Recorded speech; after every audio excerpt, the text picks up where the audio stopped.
मायापुरी भाग 5। अब तक आपने सुना कि गोदावरी ने शोभा को घर जाने के लिए कह दिया है और सतीश के अचानक आ जाने से शोभा बिना किसी को बताए घर छोड़कर निकल आई है। अब सुनिए आगे। अगले स्टेशन पर गाड़ी रुकी तो शोभा ने चौंक कर सिर उठाया। सहानुभूति की 2 आंखें उस पर पड़ी। कौन बीमार है बेटी? तुम्हारा आदमी? हाँ, शोभा के मुंह से निकल गया, पर असल में वो प्रश्न ठीक से सुन नहीं पाई थी। या मेरे अल्लाह, बुढ़िया ने एक दर्द भरी सांस खींचकर कहा। मैं तो तुम्हें देखते ही समझ गई थी कि और किसी के लिए ऐसा रोना नहीं हो सकता। इन 2 अभागिनों को भी ऐसे ही बिलखते देख चुकी हूँ। आज की नमाज में इस दुखिया के लिए खुदा से दुआ मांगो मेरी बेटियों, कि घर जाकर इसे इसका सुहाग सही सलामत मिले। चादर बिछाकर तीनों ने घुटने टेक लिए। शोभा के हृदय के घाव पर किसी ने शीतल जल का फाहा सरक दिया। आंखें बंद कर तीनों उसके सुहाग के लिए लाख लाख दुआएं मांग रही थीं। ट्रेन पूरे वेग से दौड़ती चली जा रही थी। नमाज पढ़कर प्रौढ़ा स्त्री अपनी बड़ी पुत्र वधू से बोली, नज़मा, कटोलदान निकालकर खाना खा लो। छोटी पुत्र वधू वयस में नितांत बालिका सी लग रही थी। अल्प वयस में ही वैधव्य ने उसके कमनीय चेहरे पर एक पवित्र घेरा सा डाल दिया था। वही दोनों में अधिक सुंदरी थी, साथ ही अल्पभाषिणी भी। स्वच्छ छोटी सी टॉवल बिछाकर उसने कटोलदान खोल दिया। एक डिब्बा खोलकर बड़े बड़े पराठे और दूसरे से कबाब निकालकर वो सुराही से पानी निकालने लगी। बड़ी ने शोभा का हाथ पकड़कर कहा, आओ बहन, तुम भी थोड़ा पानी पी लो। प्रौढ़ा ने डरते डरते पूछा, क्यों बेटी, परहेज तो नहीं है? नहीं, शोभा ने कहा। जिसने उसे बिना किसी पहले परिचय के स्नेहपूर्ण संवेदना से अपनाया, उससे परहेज कैसा? बड़ा गोश्त हम नहीं खाते बेटी, बकरे का है। वो फिर बोली, मेरा जी नहीं कर रहा है। शोभा ने कहा, खा लो बहन, भूख तो मरी दुख में भी नहीं मरती। बड़ी बोली। उसने शोभा को एक पराठा थमा दिया तो वो ना नहीं कह सकी। प्रौढ़ा की स्नेह भरी आंखें उसे देख रही थीं। उसे लगा ये देवता का प्रसाद है, ग्रहण न करने पर उसका अपमान होगा। पराठा खाकर वो बैठी तो प्रौढ़ा ने अपनी सुनाई। वो बाराबंकी के एक गांव के प्रसिद्ध जमींदार की पत्नी थी। शिकार में हाथी से गिरकर जब उसके पति की मृत्यु हो गई, तब वो आसन्न प्रसवा थी। दोनों लड़कों को उसने बड़े लाड़ प्यार से पाला। बड़ा डॉक्टर था, छोटा जर्मनी से डेयरी फार्मिंग का डिप्लोमा करके लौटा था। दोनों के लिए उसने दिया जलाकर बहुएं ढूंढी, चांद के टुकड़े। दोनों लड़के जब सेहरा बांध कर लौटे तो क्या पता था कि इन मनहूस सेहरों पर मौत मंडरा रही है। शादी के बाद दोनों भाई माँ और अपनी नई ब्याही दुल्हनों का जोड़ा लेकर नैनीताल घूमने गए और वहीं एक दिन नाव की सैर करने लगे। माँ ने बहुत कहा, बेटा उतर चलो, मेरी दाईं आंख फड़क रही है, पर अंग्रेजी पढ़े बेटे हंस कर रह गए। दोनों ने डाढ़ उठा ली और नाव चलाने लगे। नाव वाले को उतार दिया।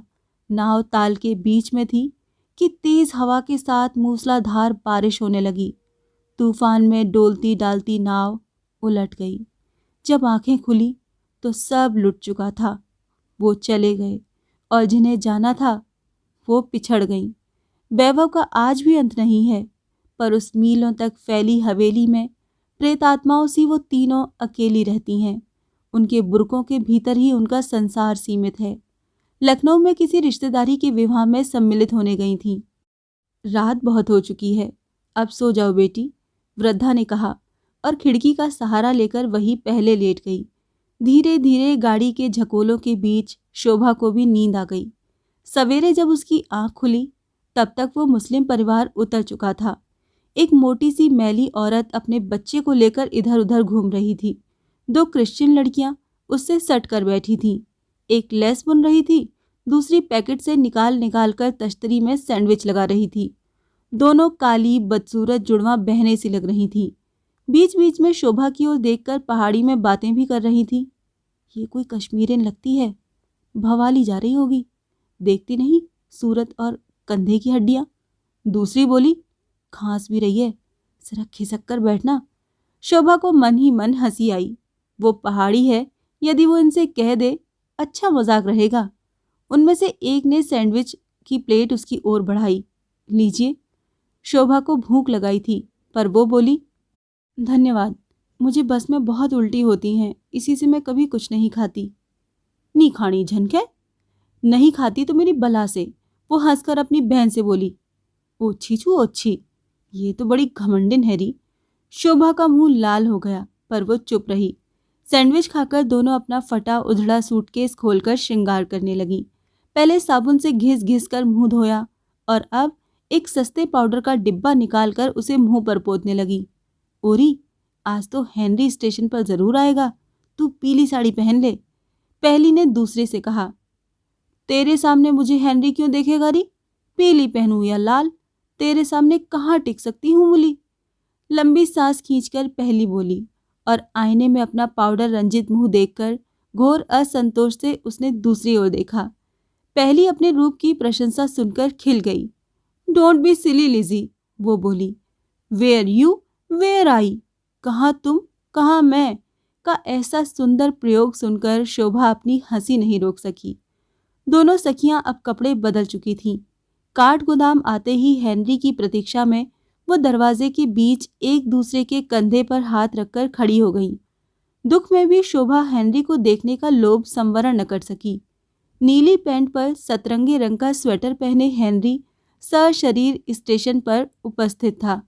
ओ डार्लिंग, कहकर दोनों उससे ऐसे प्रेम से लिपट गईं कि बेचारा दुर्बल हेनरी प्रेम का ये आकस्मिक उच्छ्वास भार संभाल नहीं सका। लड़खड़ाकर उसने खंबा पकड़ लिया। ओए बच के बादशाह, एक काने सरदार ने निर्लज स्वर में ताना कसा। हेलो हेलो, खिसियाए स्वर में हेनरी बोला। Where is your luggage? पर वो शोभा की ओर देख रहा था। खींचकर लिजी और मुली उसे खींचकर बस स्टैंड की ओर ले गईं। काठ गोदाम को देखते ही शोभा को अचानक घर की निकटता ज्ञात हुई। वो जो पागल सी बिना सामान लिए ही चली आई है। अम्मा क्या कहेंगी? मिट्ठू पूछेगा, दीदी मेरे लिए क्या लाई? उसने स्टेशन से ही कुछ फल और खिलौने टोकरी में भर लिए। बस चली और पहाड़ की हवा के पहले झोंके ने उसकी अलकों का स्पर्श किया। गागर, मुक्तेश्वर की परिचित पहाड़ियाँ, पहाड़ की चोटी पर गुलदस्ते सा सजा नैनीताल देखकर उसे लगा मानो बहुत दिनों से बिछड़े बंधु ने उसे गले लगा लिया हो। 2 साल बाद वो गांव लौट रही थी। इन 2 सालों ने उसके जीवन को कितनी भिन्न भिन्न तूलिकाओं से रंग दिया था। सुख की उत्तुंग चोटी से गिराकर नियति फिर उसी के द्वार पर लाकर छोड़ गई थी और कह रही थी, बेवकूफ लड़की, बहुत सपने देख लिए, अब आंखें खोल, यहीं तू पली है, यही तेरे खेत खलियान हैं। कई घंटों की बस यात्रा के पश्चात वो अपने गांव पहुंची तो अंधेरा हो चला था। बस स्टेशन पर कोई नहीं था। आता भी कौन? उसने तो लिखा था कि वो सोमवार को पहुंचेगी, पर घर की ओर बढ़ी तो उसे प्रधान का लड़का मिला। अरे खिलुआ, तो बहुत बड़ा हो गया है रे, मिट्ठू से कह तो आ दौड़ के, दीदी आ गई है। खिलुआ मिट्ठू की मैत्री संतोषजनक नहीं थी। वो निरुत्साह के स्वर में बोला, मैं नहीं जाऊंगा, और तेजी से भागकर अपने घर में घुस गया। आगे बढ़ी तो रमिया दुकानदार मिला। लल्ली जी आ गईं, वो बोला। क्यों रमिया चाचा, अम्मा भैया सब ठीक है ना? 1 महीने से अम्मा की कोई चिट्ठी नहीं मिली। रमिया ने कुछ उत्तर नहीं दिया। सिर झुकाकर वो निरुत्तर खड़ा रह गया। कुछ देर को शोभा का हृदय घड़ी में पेंडुलम की भांति डोल उठा। क्यों बोलते क्यों नहीं चाचा? वो सरल ग्रामीण पढ़ा लिखा नहीं था। आंसू की धाराएं उसके झुर्री पड़े गालों पर बह चली। देर में आई बिटिया, बड़ी देर कर दी, वो बोला। शोभा पागलों की भांति घर की ओर दौड़ी। कैसे देर कर दी? अम्मा को कुछ हो तो नहीं गया? घर का दरवाजा खुला देख उसके डूबते प्राण लौट आए। खूंटी तोड़कर भागे बछड़े की भांति वो आंगन में बैठी अम्मा से चिपट गई। रमिया चाचा की उखड़ी बातों ने उसे कितना डरा दिया। अम्मा ठीक है, अम्मा, माँ, माँ, वो जोर से कह उठी। उसके आने का समाचार बिजली की भांति पूरे गांव में फैल गया था। गोद में बच्चे लटकाए बहुएं, बड़ी बूढ़ियां, सब से आंगन भर गया। माँ की गोद से सिर उठाकर शोभा बोली, अम्मा चुप क्यों हो? कुछ तो कहो। माँ की आंखों से आंखें मिलते ही उसके शरीर का रक्त जम गया। माँ हंसी, कैसी भयावनी हंसी थी। तीनों का ब्याह एक लगन में करूंगी, अम्मा बोली। रुपयों का मुझे क्या लेना देना, तीनों चांद सी बहुएं यहीं पर डोलेंगी। एक चूल्हा जलाएगी, एक तांबे के कलसे में पानी भरेगी, एक धान कूटेगी। मैं रानी की तरह ऐसे बैठी रहूंगी। कहकर वो पैर पर पैर रखकर अट्टहास कर उठी। हंसते हंसते उसकी आंखें बाहर निकल आईं। उलझे बालों की जटाएं उन्मत्त चेहरे पर फैल गईं। तीन तीन बहुएं, राजा सा दामाद। किसी समय देवांगनाओं के सौंदर्य को मंद करने वाला रूप विकराल हो उठा। लाल लाल आंखों से घूर कर उसने शोभा को देखा। कौन है तू? जा, भाग जा, भाग जा यहां से। दूसरे ही क्षण माथे पर आंचल खींचकर नवोढ़ा जैसी लज्जा भरी चितवन से रमिया चाचा की ओर देखकर वो बोली, क्या कहा देवर जी? मिट्ठू के बाबू आए हैं, जाओ बुला लाओ, कहो बहुओं का मुंह देख जाए। प्रधान की बूढ़ी माँ ने शोभा को खींचकर छाती से लगा लिया। अभागिन, तीनों भाइयों की राख भी तो नहीं पाएगी अब। अम्मा, कहकर शोभा चीख कर जमीन पर लौट गई। मेरा मिट्ठू, राजा भैया, दादी झूठ मत बोलो, ऐसा नहीं हो सकता। सारे गांव की पलकें भीगी थीं। नंदा देवी में बलिदान हुई बकरी सी शोभा जब आंगन में तड़फड़ा रही थी, उसकी माँ जोर जोर से बैठे गले से घोड़ी गा रही थी।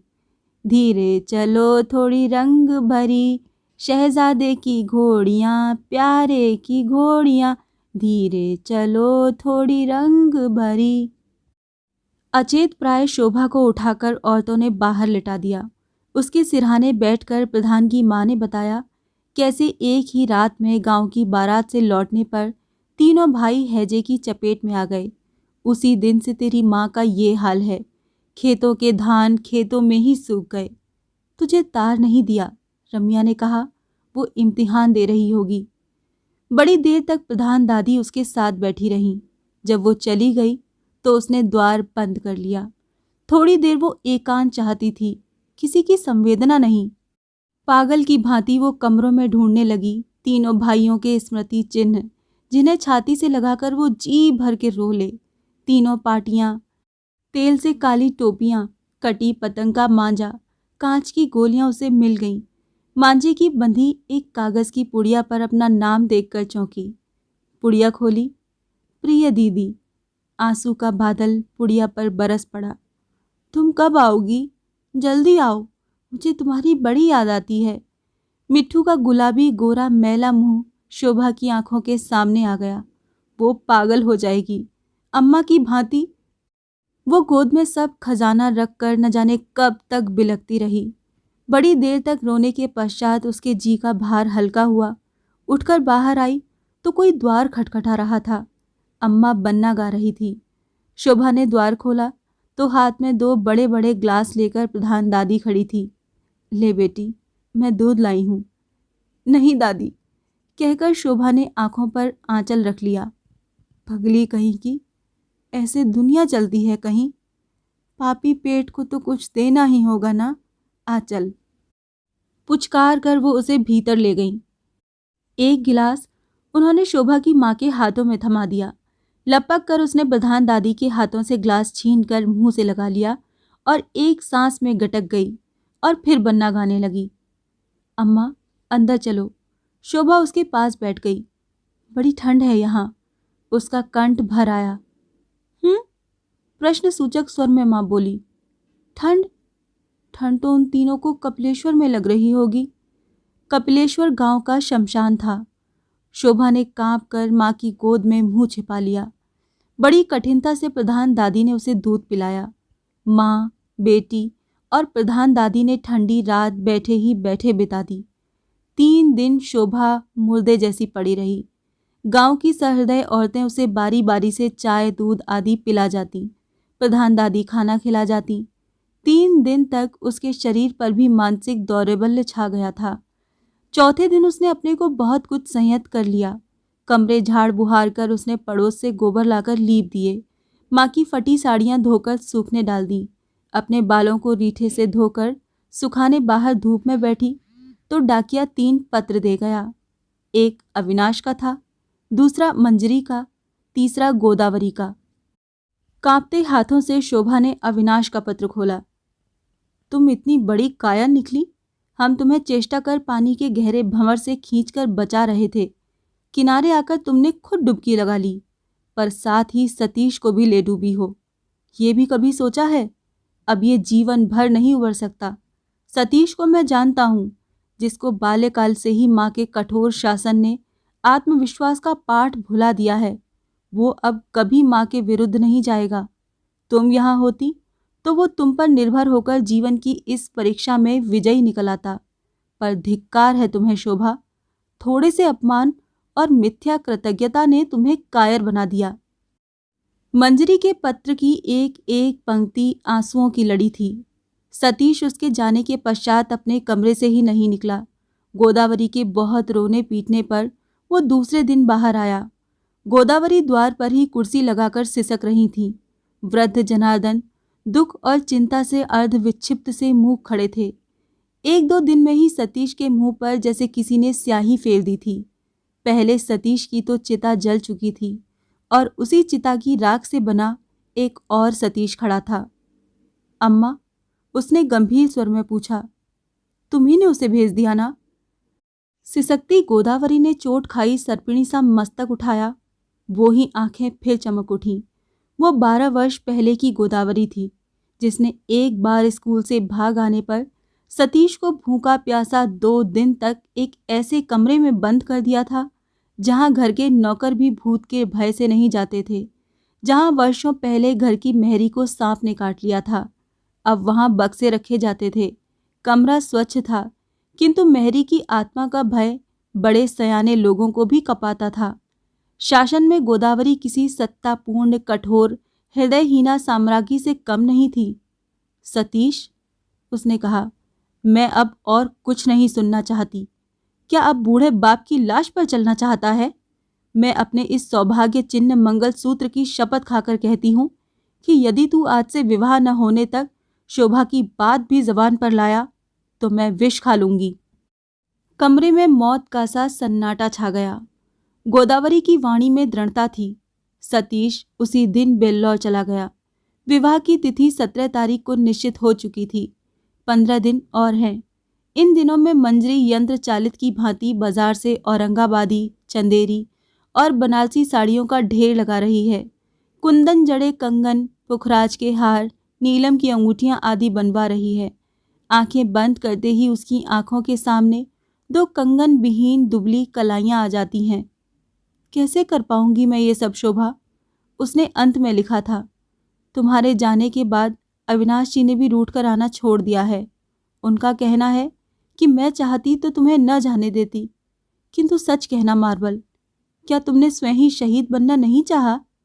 रविंद्रनाथ की वो पंक्ति जो तुम मेरे ऑटोग्राफ में लिख गई हो, तुम्हारे लिए ही की गई भविष्यवाणी सिद्ध हुई। जीवनेर सुख खूंजी बारे गिया, जीवनेर सुख नाशा। जीवन सुख के संधान में तुम जीवन के सुख को ही समूल विनष्ट कर गई हो। किंतु तुम्हें क्या दोष दूं? भैया यदि चाहते तो क्या तुम्हें खोजकर नहीं ला सकते थे? अब अपनी ही जलाई आग में स्वयं झुलस रहे हैं वो। जब करवट लेते ही तुम्हारा खाली पलंग देखती हूँ तो कलेजे पर 100-100 सांप लौट जाते हैं। तुम्हारी साड़ियाँ खूंटी पर वैसे ही टंगी हैं। तुम्हारी पुस्तकों पर, तुम्हारे हाथ की खींची लाल पंक्तियों पर अभी तुम्हारा स्पर्श ताज़ा है। घर की हर दीवार के चूने के साथ तुम घुल मिल गई हो। तुम्हें कैसे भूलें?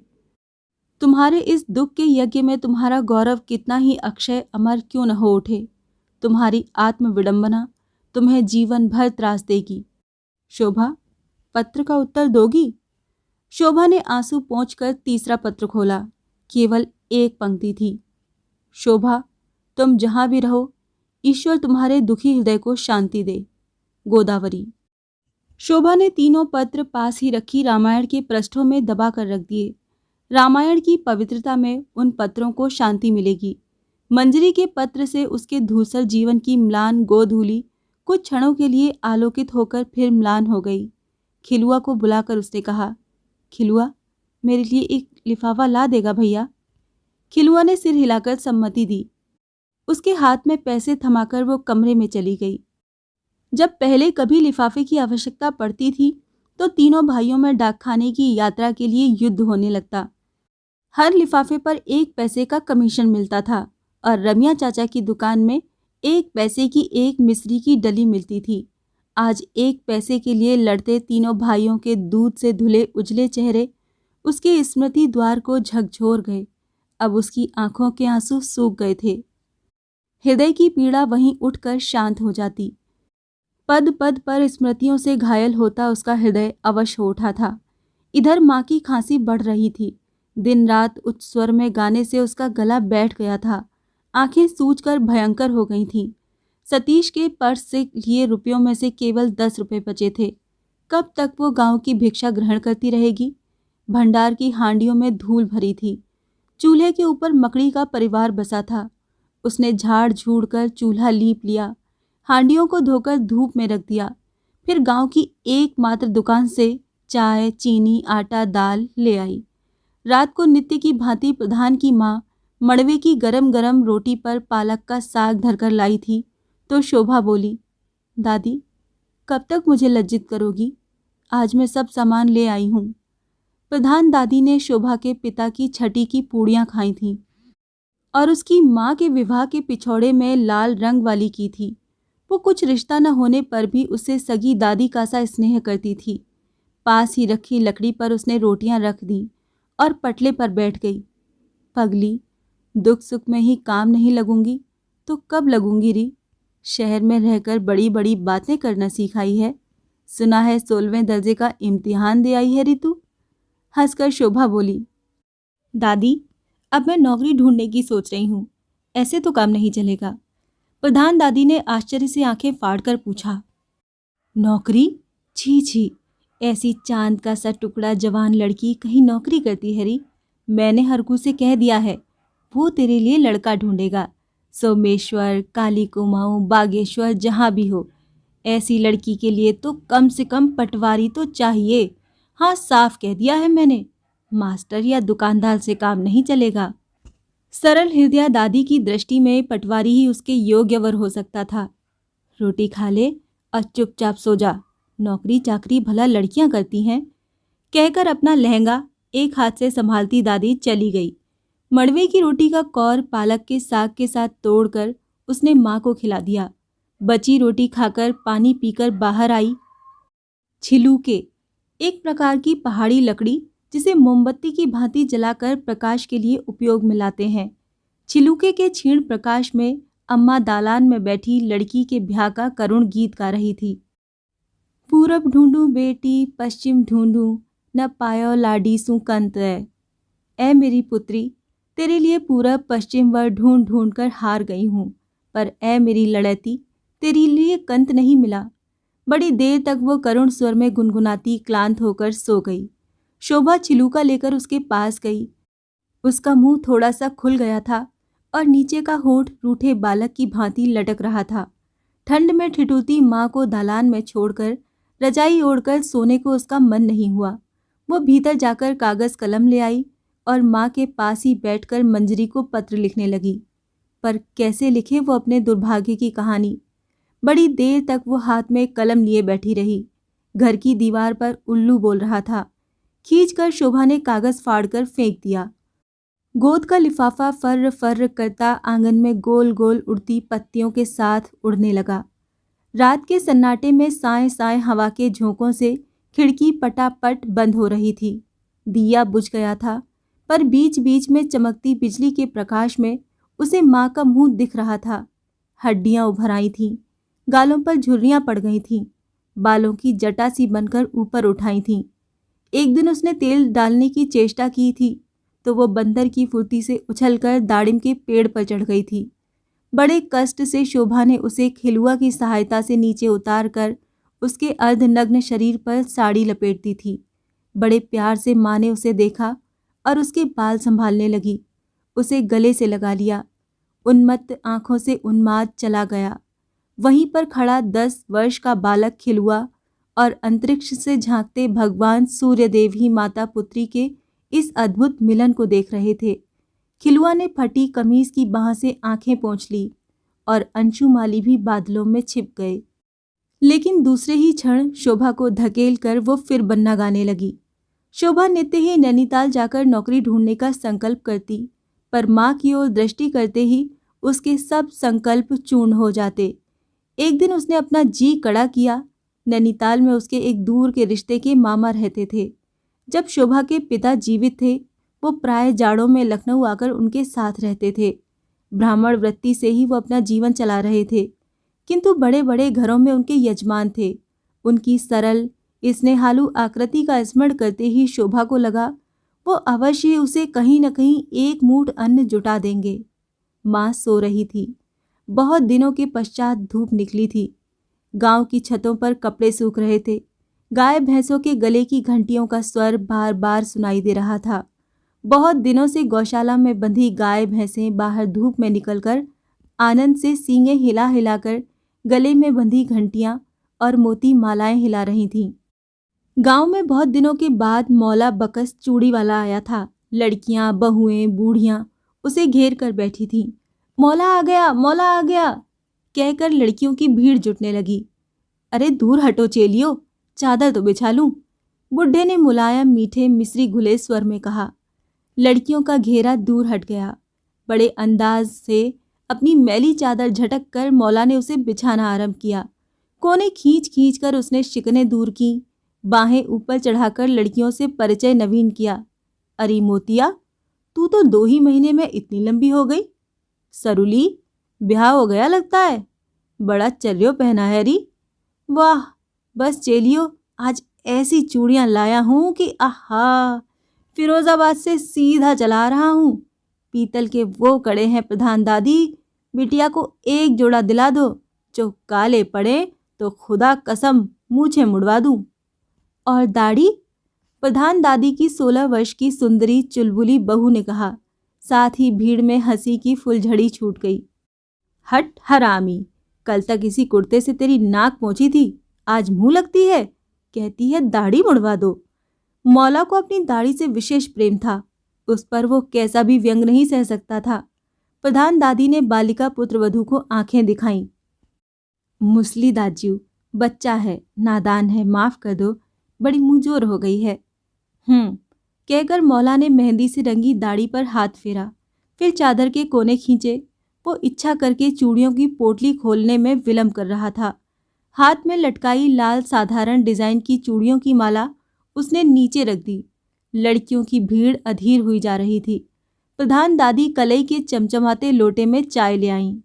आहा लक्ष्मी, मौला ने प्रसन्न स्वर में कहा, इसी चाय के लोभ से तो आता हूँ इस गांव में। चाय तो कुछ भी कहो, अमृत बनाती हो। ये कल की छोकरियां क्या जाने चाय बनाना। अब इस कल की छोकरी अपनी बहू को ही देखो, कैसा टकेसा जवाब दे गई मुझे। बूढ़े ने वेग से कांच का गिलास निकाला। प्रधान दादी ने उसमें चाय उड़ेल दी। पोटली खोलने में और विलंब हुआ। द्वार खोलकर शोभा भी बाहर आ गई। उसे देखते ही मौला चाय छोड़कर उठ गया। अरे शोभा बिटिया, कब आई तू? अच्छी तो है ना? स्नेह से उसने शोभा के माथे पर हाथ फेरा। कितनी बड़ी हो गई है बेटी, पर है बिल्कुल वैसी ही। क्यों लक्ष्मी, बेटी मेरी किसी बड़े हाकिम की बीवी बनेगी। आ बैठ बेटी, कहकर उसने चूड़ी रखने को यत्न से बिछाई गई चादर खिसका दी। 7 साल की थी लक्ष्मी जब इसकी माँ को चूड़ी पहनाने आया था। आहा, क्या मक्खन मुलायम हाथ था दुर्गा का। एक भी चूड़ी पहनने में टूट जाए। अब इन छोकरियों के हाथ देखो, ऐसे कड़े जैसे चक्की के पाट हों। लड़कियां मुंह फेरकर हंसने लगी। शोभा बिटिया अड़ गई कि मैं अम्मा जैसी सतरंगी चूड़ियां पहनूंगी, उस सैज की छोटी चूड़ी नहीं। अब ये बिलक बिलक कर रोए जाए। मेरे पीछे भागती भागती कोसी तक पहुंच गई। मुझे इसकी चींची से जो गुस्सा आया तो मैंने एक थप्पड़ कस दिया। जरा देर तक मेरी ओर टुकुर टुकुर देखती रही, फिर डर के मारे भाग गई। शोभा सिर झुकाकर हंसने लगी। मौला बकस, पेटी खोलो ना, एक लड़की अधीर स्वर में बोली। धीरे धीरे मौला ने पहली गांठ खोली। वो चतुर बाजीगर की भांति अपनी जादू की डोल से भीड़ को बांध रहा था। ये लो, कहकर उसने पिटारा खोला। नीली, पीली, हरी, लाल जगमगाती चूड़ियां निकल आईं। ये कैसी दी? कितने पैसे की है ये? मैं तो उधर नीली, बीच में पीली लूंगी। अम्मा, ये लहरदार ले दो ना मुझे। पुत्रियां माताओं का आंचल खींच रही थीं। बाकी पुत्र वधुएं भयभीत दृष्टि से सास की ओर देख रही थीं। घंटों बीत गए, पर मौला की चूड़ियों की पिटारी बंद नहीं हुई। चूड़ियों के साथ टिकुली, आईने, रंग रंगीन साबुन धड़ाधड़ बिक रहे थे। बहुत दिनों बाद शोभा को बीते दिनों का स्पर्श मिला था। वो भी ऐसे ही माँ का आंचल पकड़कर मचलती थी। फिर कई वर्षों बाद वो पिता की मृत्यु होने पर गांव लौटी। बुढ़ा मौला बकस उसकी माँ की रिक्त कलाई को देखकर रो पड़ा था। बिना पैसों के वो मिट्ठू को कई कांच की गोलियां दे गया था। शोभा की गीली आंखें बुढ़े ने देख लीं। भीड़ छट गई। फैली चूड़ियों को संजो संजो कर उसने पेटी में रख लिया। अपनी सफ़ेद पलकों को उठाकर उसने शोभा को देखा। बेटी, वो बोला। जी छोटा मत कर। आसमान की ओर हाथ उठाकर बोला। उस परवरदिगार की मर्जी थी। मिट्ठू तो फरिश्ता था। वो तीनों ही फरिश्ते थे मेरी बेटी। इसी से उसने बुला लिया। चल, तेरी अम्मा से मिलाऊं। पोटली उठाकर वो शोभा के साथ भीतर गया। दौड़कर अम्मा द्वार पर आ गई। मौला, आ गए? देखो तो सब चूड़ियां टूट गईं। 6 नीली और एक कड़े पहना दो। कल तीनों की बारात जाएगी और मेरे सुहाग के लिए ये अपशगुन हुआ। मौला की आंखें भर आईं। कितने साल पहले इसी दाड़िम के पेड़ के नीचे उसने अपनी एक पोटली खोली थी। मुंह का घूंघट हटाती एक सुंदरी चंचल नवविवाहिता बालिका उसके सामने कलाई बढ़ाकर बैठ गई थी और अब गुंठित मुंह उठाकर बोली, मैं तो नीली चूड़ियां पहनूंगी। आज उसी को वो देख रहा था, उन्मादिनी के रूप में। या अल्लाह रहम कर। ये कहकर उसने अपनी पोटली संभाली और उठ खड़ा हुआ। खुदा हाफिज बेटी, कभी नैनीताल आओ तो मिलना। गुप्ता ब्रदर्स के सामने मेरी चूड़ी की दुकान है। चाय तो पी जाओ काका, शोभा बोली। बैठो कहकर तिब्बती आसन झटक कर बिछा खटिया खींच दी। पोटली रखकर मौला बैठ गया। शोभा एक तश्तरी में 2 पीठे के लड्डू धर कर ले आई। चूल्हे में आग जलाकर उसने चाय रख दी। मौला एक टक छज्जे पर बैठी दुर्गा को देख रहा था। उसकी लाल लाल आंखें अंगारे सी दहक रही थीं और वो भूखी बाघिन की भांति बार बार अपनी सूनी कलाइयों को देख रही थी। एक उन्मादिनी के साथ अकेली शोभा को देखकर उसे बड़ा कष्ट हुआ। पहले भी वो ऐसे ही चूड़ियां बेचने के बाद इसी खटिया पर बैठता था। दुर्गा स्वयं चाय बना कर ले आती।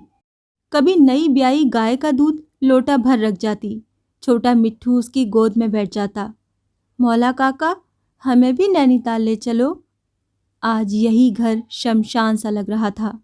शोभा साड़ी के आंचल से गर्म चाय का गिलास पकड़ कर ले आई। काका, चाय पी लो। अरे, लड्डू तो धरे ही रह गए, खाकर तो देखो। काका, कल शमी चाची दे गई थीं। बेटी, मौला ने भारी गले से कहा। क्या काका? ऐसे कब तक गुजर होगी? इससे तो तुम दुर्गा को लेकर नैनीताल आ जाओ। मेरी दुकान में 3 कमरे हैं। मैं, तेरी चाची, सुलेमान और बहू। एक कमरा और चौका मैं तुम्हारे लिए खाली करवा दूंगा। वहाँ दुर्गा को डॉक्टरनी को भी दिखा सकती हो। फिर खुदा की दुआ से मैं 2 पैसे कमा लेता हूँ। सुलेमान भी नेक बेटा है। जो कुछ कमाता है मेरे ही हाथ में रख जाता है। तुम्हें कोई तकलीफ नहीं होगी। काका, शोभा का कंठ कृतज्ञता से रुद्ध हो गया। माँ को इस हालत में लेकर कहाँ जाऊं? देख तो रहे हो ना। दुर्गा कूदकर मौला के पास बैठ गई। कूदने से बाल सारे मुंह पर फैल गए। लालटेन! वो चीख उठी। ये कौन ले गया मेरी लालटेन? ए हरामी, ए कबाड़ी, ए यू डैम फूल, साहब का बच्चा, कोरी पलटन का लाल सिपाही, ब्लडी, हम बोलता है लालटेन लाओ। कहकर वो तनकर खड़ी हो गई। उत्तेजना से मुंह लाल हो उठा। होंठ फुलाकर बड़बड़ाती हुई फिर छज्जे पर चढ़ गई और फूट फूट कर रोने लगी। ऐसा हृदय विदारक विलाप कि सुनने वाले के शरीर के रोंगटे खड़े हो जाएं। करुण मर्मभेदी विलाप करके वो सिर धुनने लगी। मौला अब बैठ नहीं सका। पोटली उठाकर खड़ा हो गया। मेरी बेटी, उसने शोभा के माथे पर अपना जर्जर कांपता हाथ रखा। खुदा तुझे रहम का साया दे। कभी ज़रूरत पड़े तो याद रखना, मौला अभी जिंदा है। शोभा ने माँ को देखा, वो छज्जे पर ही बैठी थी। अम्मा, उतर आओ, चाय पी लो। विलाप का स्वर धीमा पड़ गया था। धीरे से माँ का हाथ पकड़कर शोभा ने उसे उतार कर खाट पर लेटा दिया। वो निरीह बालक की भांति लेट गई। शोभा ने माथे पर हाथ रखा तो तवे सा तप रहा था। घबराकर वो भीतर से कंबल ले आई। उसे उड़ाकर वो दौड़कर प्रधान दादी को बुला लाई। दादी ने आकर सोई दुर्गा की नाक के पास 2 उंगलियां रखीं और सिर हिलाकर बताया कि बुखार बहुत तेज है। निरंतर ओस में पड़ी रहने से दुर्गा को ठंड लग गई थी। शोभा कई बार उसे भीतर सुलाने की चेष्टा करके हार गई थी। वो भीतर जाते ही बिलबिलाकर बाहर भाग आती थी। शोभा अपनी खाट खींचकर बाहर ले आई। दादी, तुम बैठो, मैं वैद्यराज जी को बुला लाती हूँ। हरदत्त गांव के एकमात्र वैद्य थे। उनकी वैद्यक की योग्यता या आयुर्वेद ज्ञान कितना था, ये गांव वाले नहीं जानते थे। एक दिन वो अपनी पत्नी सहित गांव में कहीं से आ गए। उन दिनों गांव में शीतला का घोर प्रकोप था। उनकी औषधि ने कितनों को ही जीवन दान दिया। उसी दिन से गांव में उनकी प्रसिद्धि हो गई। उन्हीं वैद्यराज ने आकर नाड़ी देखी। बोले, जैसे भी हो, रोगिणी को हवा से बचाना होगा। इस खुली हवा में किसी भी औषधि का प्रभाव नहीं होगा। महाराज, ये तो भीतर रहना ही नहीं चाहती। दादी बोली, रहे भी कैसे अभागिन, भीतर के रतन तो चले गए सब। खाट से बांधकर ही रखना होगा, अन्य कोई उपाय नहीं है। वैद्यराज बोले। चीखती चिल्लाती दुर्गा को रस्सी से खाट पर जकड़कर भीतर ले गए। उन्माद चरम सीमा को पहुंच चुका था। वो उठ उठकर रस्सी को काटने की चेष्टा कर रही थी। बुखार का तेज प्रकोप था। 3 दिन तक वो निरंतर चीख चीख कर बंधन मुक्त होने के लिए प्रार्थना करती रही। चौथे दिन ईश्वर ने उसकी प्रार्थना सुन ली। शोभा चाय का गिलास लेकर माँ को पिलाने आई तो वो निश्चेष्ट पड़ी थी। रस्सी के बंधन अब उसे नहीं बांध सके। माँ, माँ कहकर वो लाश पर गिर पड़ी। उसकी चीख पुकार सुनकर नहाना छोड़ प्रधान दादी भागी आईं। दीनानाथ कहकर बुढ़िया ने आकाश की ओर हाथ जोड़कर माथे से लगा लिए। मानो मन ही मन वो ईश्वर को उस अभागिन की मुक्ति के लिए धन्यवाद दे रही थीं। माँ की लाश से उठाकर प्रधान दादी उसे अपने घर ले आईं। अपना 2 महीने का पोता उसकी गोद में डाल दिया और बहू का हाथ पकड़कर सांकल लगा दुर्गा की अर्थी का प्रबंध करने चली गईं। कुनकुनाकर अपनी छोटी बंद मुट्ठी ऊपर को उठा नन्हे बालक ने जमाई ली। ऐसा ही मिट्ठू था। गाल से लगाने पर गुदगुदी रुई का टुकड़ा। कैसी प्यारी प्यारी दूध की खुशबू है। प्यार से शोभा ने उसे उठाकर गाल से लगाया। उसे लगा नन्हे बालक की दूध भीनी सुगंध संसार की सबसे सुंदर सुगंध है। रस्सी से जकड़ी माँ का निश्चेष्ट शरीर, 3 रातों से अमानुषिक ज्वर में चीखती माँ, सत्यनारायण की कथा के दिन रेशमी लहंगे दुपट्टे में सुंदरी माँ, मिट्ठू की वर्षगांठ के दिन घर की सबसे बड़ी कढ़ाई में पुए पकाती माँ, अंतिम दिन उसे बस स्टैंड पर छोड़ने आई माँ। अभी मानो उसे स्नेहपूर्ण ममतामयी दृष्टि से दूर किसी अंतरिक्ष से निहार रही थी। माँ, माँ, वो व्याकुल हो उठी। वो भागकर अर्थी रोक लेती, पर उसकी गोद में पड़ा शिशु उसकी छाती में अपना मुंह लगा लगा कर अपनी माँ को ढूंढने लगा और निराशा से रो पड़ा। शोभा उसे छाती से चिपटाकर छुपाने का प्रयत्न करने लगी। क्लांत होकर शिशु उसकी गोद में सो गया। सांकल खोलकर प्रधान दादी आई।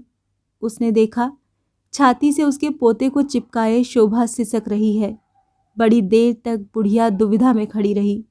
दुर्गा की अर्थी अपनी चिर यात्रा के लिए चलने को ही थी कि प्रधान ने सबको रोक दिया था। एक ही तो लड़की है, उसके हाथ से छुआकर चंदन का टुकड़ा छाती पर रख दो। अर्थी कंधों से उतार दी गई। प्रधान दादी की उपस्थिति से स्वयं ही शोभा सजग हो गई।